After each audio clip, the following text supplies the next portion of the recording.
जब आंखों में अरमान लिया, मंजिल को अपना मान लिया, तो मुश्किल क्या आसा क्या, जो ठान लिया सो ठान लिया।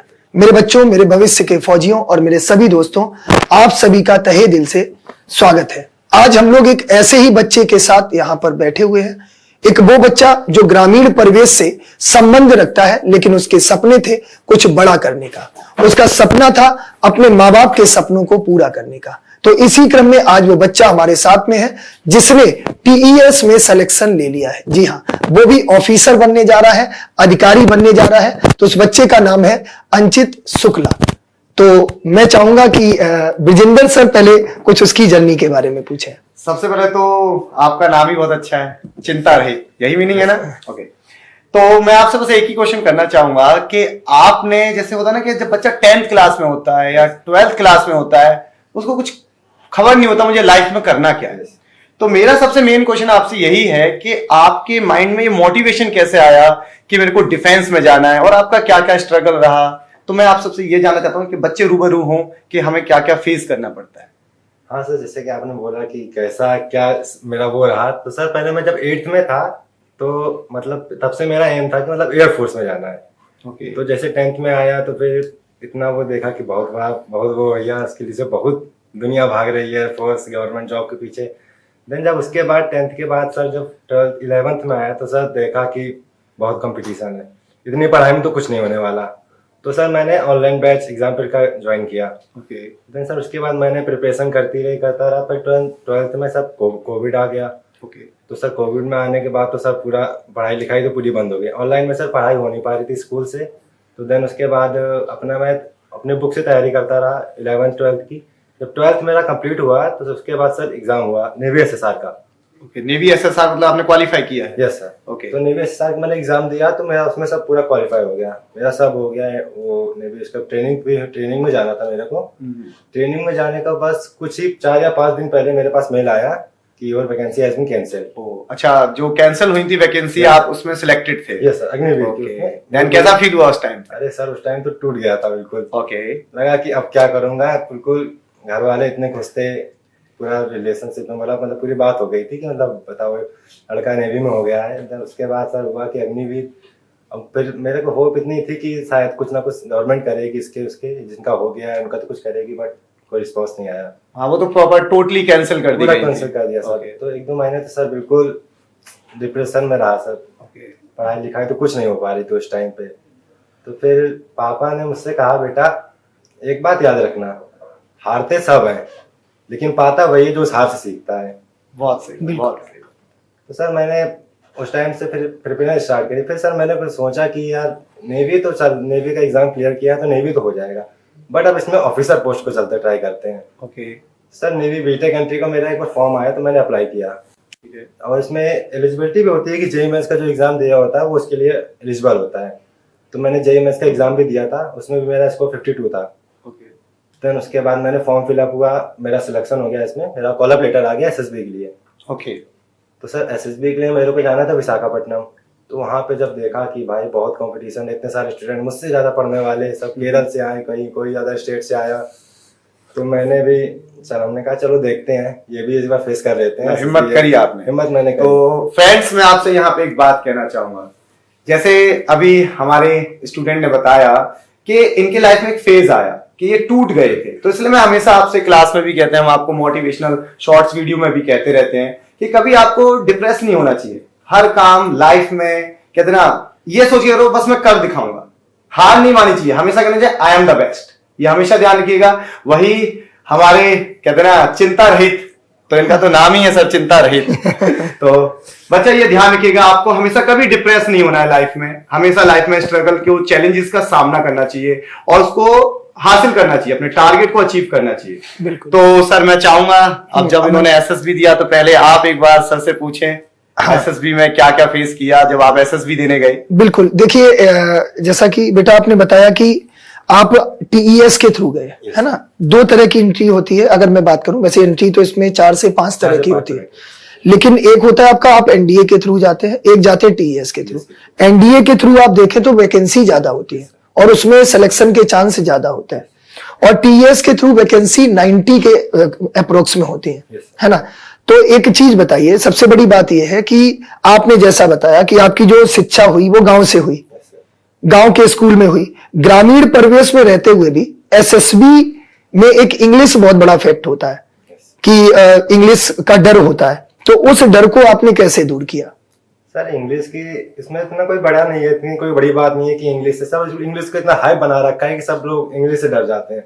बट मैंने कहा कि सर चलो पढ़ते हैं इंग्लिश, उठाया मैंने बुक्स, सर की भी मैंने क्लास ली सर, हमन सर की इंग्लिश की। और उसके बाद सर मैंने वो इंग्लिश का वो क्लास ज्वाइन करने लगा।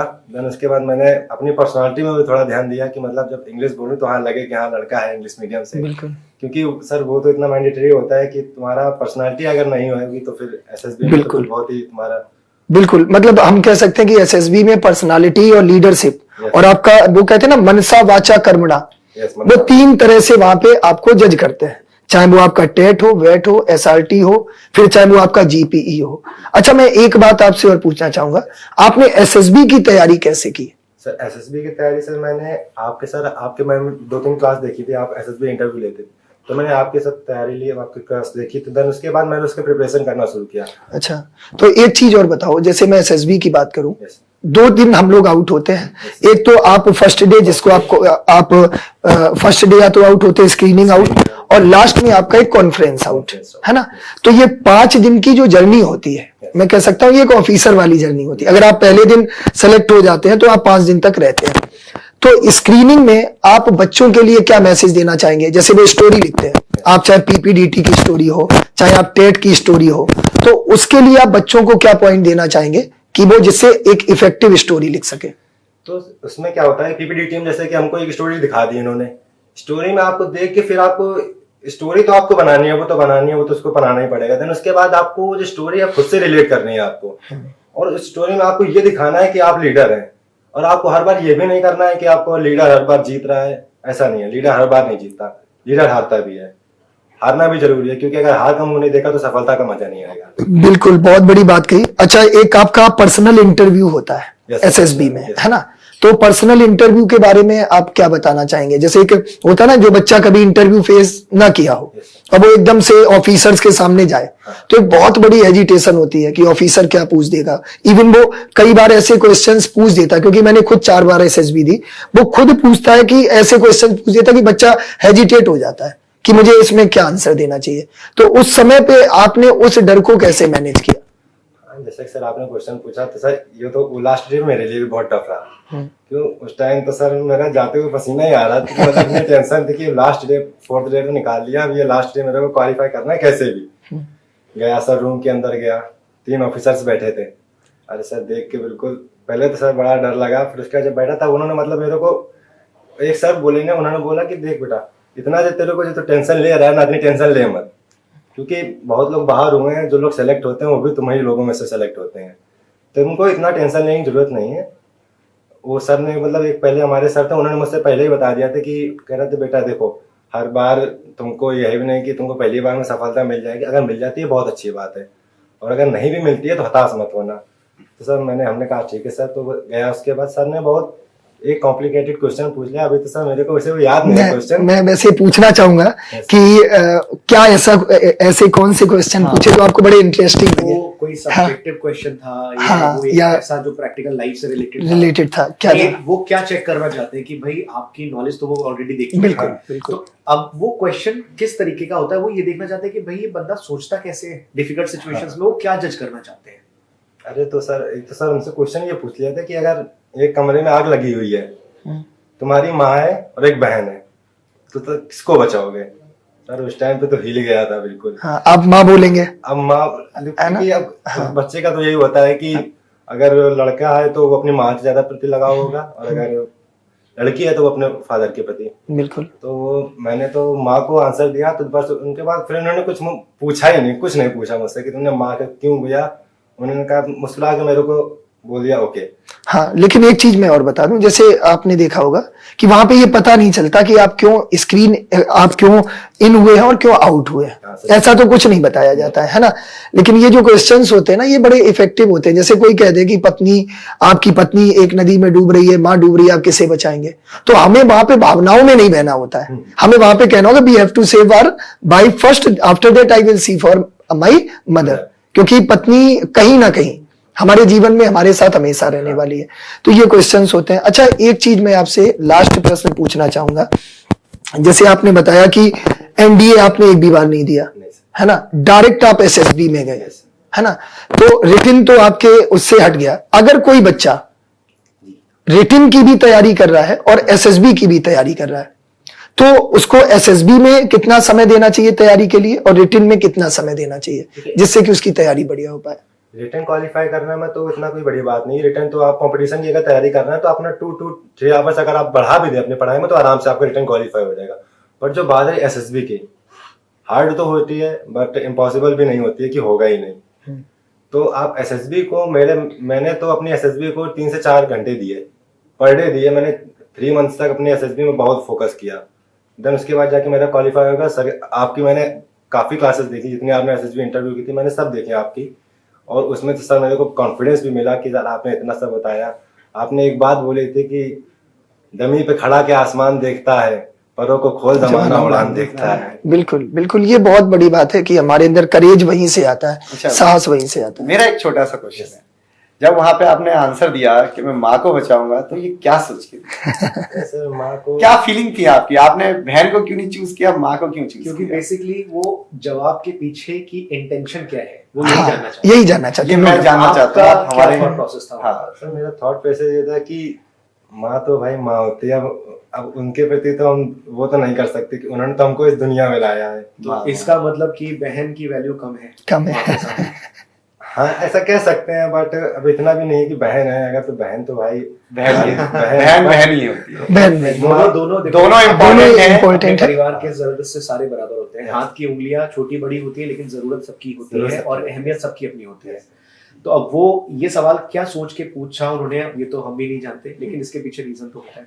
अच्छा, आप बाकी एक थोड़ा सा मैं सारे बच्चों की तरफ से एक सवाल है कि अभी जो बच्चे प्रिपरेशन कर रहे हैं, आप हर सब्जेक्ट को कितने घंटे देते थे और कौन सा ऐसा सब्जेक्ट, जैसे आपका स्ट्रॉन्ग सब्जेक्ट क्या था?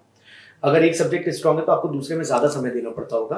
तो बच्चों को अगर आप गाइड करो तो बहुत ज्यादा अच्छा रहेगा बच्चों के लिए। हाँ देखिए, मैथ्स को 2 आवर्स देता था। 2 आवर तो मैंडेटरी मेरे को पर डे, तो 2 घंटे तो मैथ लगानी है, उसमें मेरे को कोई कॉम्प्रोमाइज नहीं करता था। मैथ्स के मैं अपना इंग्लिश की भी तैयारी करता रहता था। इंग्लिश में भी मतलब 1 घंटे तो मैं देता ही देता था। और देन उसके बाद रीजनिंग का भी अपना समय देता, क्योंकि जैसे मैंने SSR भी क्लियर किया है तो उसके पहले तो मैंने कंपटीशन की तैयारी काफ़ी करता रहा मैं।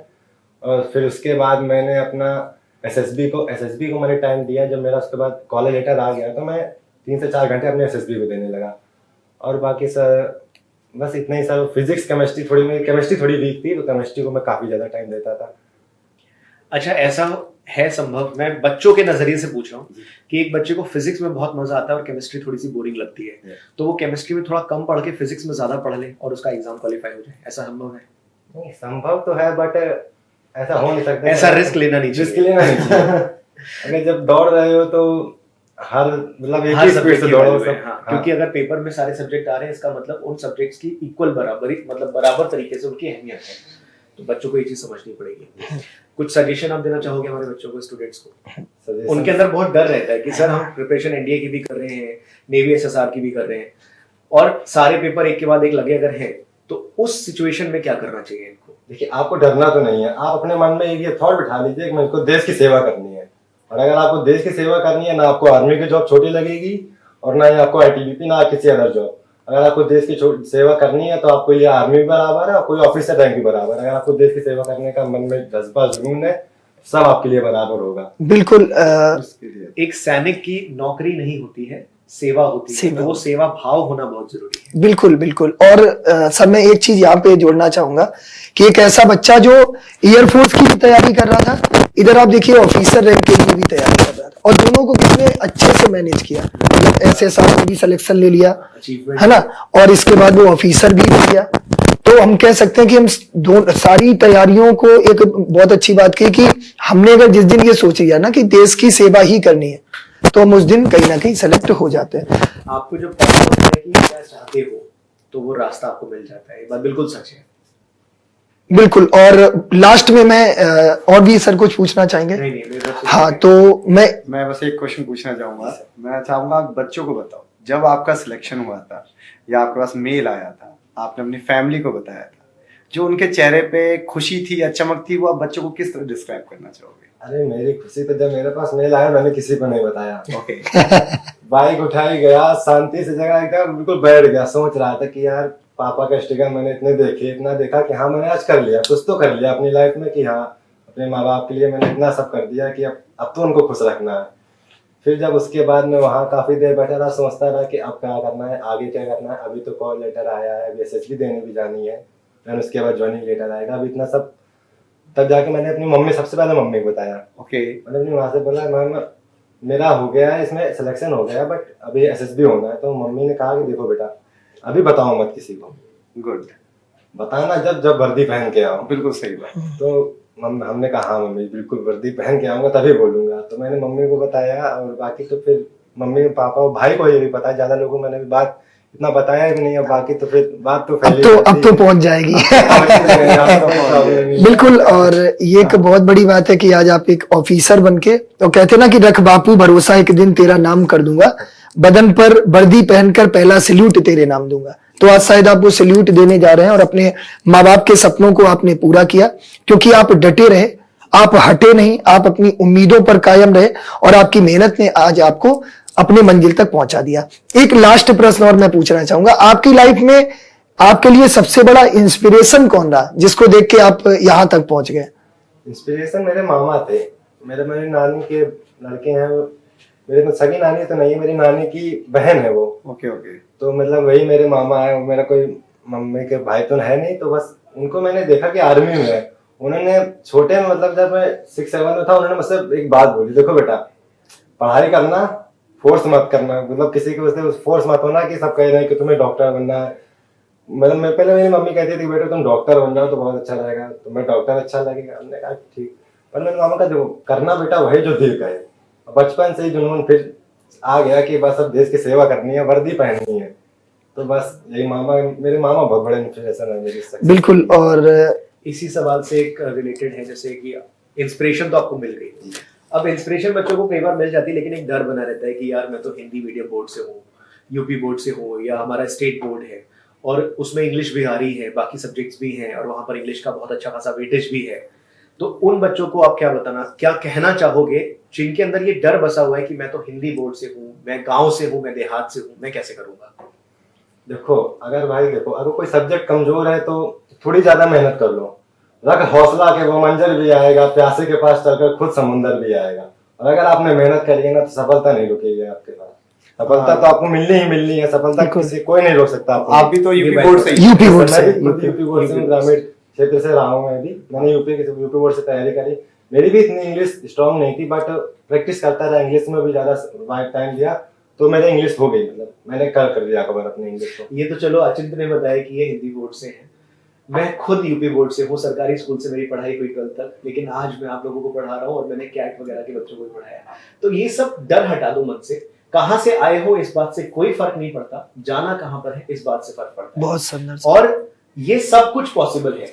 हम लोग कहते हैं कि पढ़ाई में बहुत मेहनत करनी है, एग्जाम की तैयारी करें तो मेहनत की शब्द मेरे ख्याल से तो सर गलत है। आपको पढ़ाई करने के लिए भी सिर्फ समय देना होता है। मुझे अभी भी याद है कि महाभारत के युद्ध में जब अर्जुन को भगवान कृष्ण ने अपना उपदेश दिया था तो उसमें एक लाइन बोली थी, और अर्जुन को नहीं, ये कर्ण को बोला था कि कर्ण ने कहा था कि अगर मैं इस तरह से मारा जाऊंगा तो क्या मेरा नाम कभी भी नहीं होगा, मेरे को कोई पहचानेगा नहीं संसार में। तो कृष्ण कहते हैं कि जब तुम्हें मारने के लिए खुद तुम्हारे रथ पर बैठ करके हनुमान जी ने अर्जुन की मदद की है और तुम्हारे लिए पूरा जाल बिछाया गया है, तो तुम खुद समझ सकते हो कि तुम्हारे अंदर कितनी प्रतिभा है, कितने शक्तिशाली हो। इस तरह से जब उन्होंने समझाया था, तो यहां से हमें पता चलता है कि हमारी प्रतिभा हम कुछ जानते नहीं है। सामने भी देखते हैं कि हम बहुत कुछ अचीव कर रहे हैं, लेकिन फिर भी हमें भरोसा नहीं हो रहा कि हम अच्छा कैसे कर रहे हैं। तो रखो भरोसा अपने अंदर। बहुत छोटी छोटी चीजें हैं। मेहनत ये शब्द मेरे हिसाब से गलत है, क्योंकि पढ़ाई में आपको सिर्फ समय देना है। डिसाइड कर लो कि भाई 1000 क्वेश्चंस मेरे पास हैं, अगले 2 महीनों में सॉल्व करना है, अगले 1 महीने में सॉल्व करना है, तो उसके बेसिस पे टारगेट बना लो कि अगर 40 क्वेश्चन डेली के सॉल्व करते हो तो 1 महीने में 1200 हो गए। उसी तरीके से आप अपना टारगेट पूरा कर लो कि घंटे मत देखा करो, बस टारगेट अचीव करना है, और मेहनत जैसा कुछ नहीं होगा। यहाँ पे आई थिंक बच्चों को ये भी पता होना चाहिए, बेटा दुनिया की जो सबसे बहुमूल्य चीज है ना, वो समय है। बिल्कुल। अगर आप समय रहते समय से मेहनत कर लें तो एग्जाम्पल आपके सामने, बिल्कुल बिल्कुल, ठीक है, आपके सामने एग्जाम्पल है कि इन्होंने भी यूपी बोर्ड से, ग्रामीण क्षेत्र से हैं, एवरेज फैमिली से हैं, लेकिन इन्होंने मेहनत करी, माँ बाप का सपना पूरा किया, अपना कैरियर बनाया, देश की सेवा के भाव से ही आगे बढ़े। तो ध्यान रखना, समय सबसे बहुमूल्य है, और समय रहते समय पे मेहनत करोगे तो सब कुछ अचीव होता है। ये मैं कहना बिल्कुल। और हाँ, नहीं आप एग्जामपुर की पूरी टीम आप सबके साथ है। बिल्कुल बिल्कुल। कहीं भी प्रॉब्लम है आप तुरंत हमसे संपर्क करिए, हम हर तरीके से हर संभव कोशिश करेंगे आपको गाइड करने की, आपकी मदद करने की। बिल्कुल। और मैं इतना ही कहूंगा कि एग्जामपुर एक, कहते हैं ना सर, मैं कहता हूं कि एक फील है, एक इमोशन है ना। और वक्त की यहाँ बात हो रही थी, तो इस बच्चे के लिए बस मैं इतना ही कहूंगा कि बच्चों धैर्य रखना है। आप देखिए एक बच्चा जिसका सर ज्वाइनिंग लेटर एसएसआर का आ गया, बेचारा कितना टूट गया होगा, और उसके बाद भी उसने तैयारी। तो वक्त को थोड़ा वक्त दो, वक्त तुम्हारा वक्त बदल देगा। तो बच्चों इस वीडियो को ज्यादा से ज्यादा बच्चों तक शेयर करिए। शेयर करने के लिए मैं इसलिए बोल रहा हूं क्योंकि हो सकता है कि कोई बच्चा इन्हीं की तरह भी हो और वो भी कहे जब ये कर सकते हैं तो हम क्यों नहीं कर सकते, मोटिवेट हो जाए, है ना। तो ज्यादा से ज्यादा शेयर करिए और हमारे एग्जामपुर परिवार के साथ जुड़े रहिए। धन्यवाद। और एक बार सभी बच्चे मैं कहूंगा क्लैप करें। बिल्कुल बिल्कुल, एक बहुत बहुत बधाई इस बच्चे को। Thank you so much. Thank you.